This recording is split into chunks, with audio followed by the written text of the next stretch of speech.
नमस्कार, मी आरती. स्वागत आहे आपलं न्यूज मराठी 24/7च्या या खास रिपोर्टमध्ये. तर आजचा आपला विषय आहे पावसाचे पाणी पिण्यायोग्य असते का? चला तर मग जाणून घेऊयात. पावसाळा जवळपास प्रत्येकाचाच आवडता ऋतू. उन्हापासून दिलासा देणारा पावसाळा सर्वांनाच आवडतो. भिजायलाही सर्वांनाच आवडतं, पण काही ठिकाणी पावसाचे पाणी पाण्याची कमतरता दूर करते. म्हणजेच आपल्या देशात असे अनेक प्रदेश आहेत जिथे पावसाचे पाणी थेट पिण्यासाठी वापरण्यात येतं. इथले नागरिक पावसाचे पाणी साठवतात आणि ते पिण्यासाठी वापरतात. पण खरंच पावसाचं पाणी थेट पिता येतं का? असं करणं खरंच आरोग्यासाठी योग्य आहे का? आपल्या देशात फार पूर्वी पावसाचे पाणी हे स्वच्छ आणि नितळ असायचं, त्यामुळे ते पिण्यायोग्य मानले जायचे. पण आता मात्र परिस्थिती बदलली आहे. प्रदूषणाची पातळी दिवसेंदिवस वाढत चालली आहे. त्यामुळे या पाण्यातही हानिकारक बॅक्टेरिया असण्याची शक्यता असते.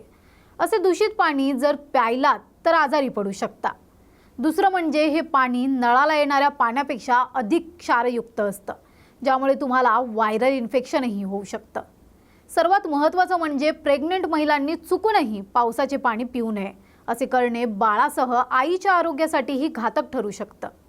एकंदरीत काय तर पावसाचे पाणी प्रदूषित असल्याने पिणे टाळायला हवे. हे पाणी साठवून तुम्ही घरातील इतर कामांसाठी वापरू शकता, जसे की भांडी, कपडे धुण्यासाठी, फरशी पुसण्यासाठी.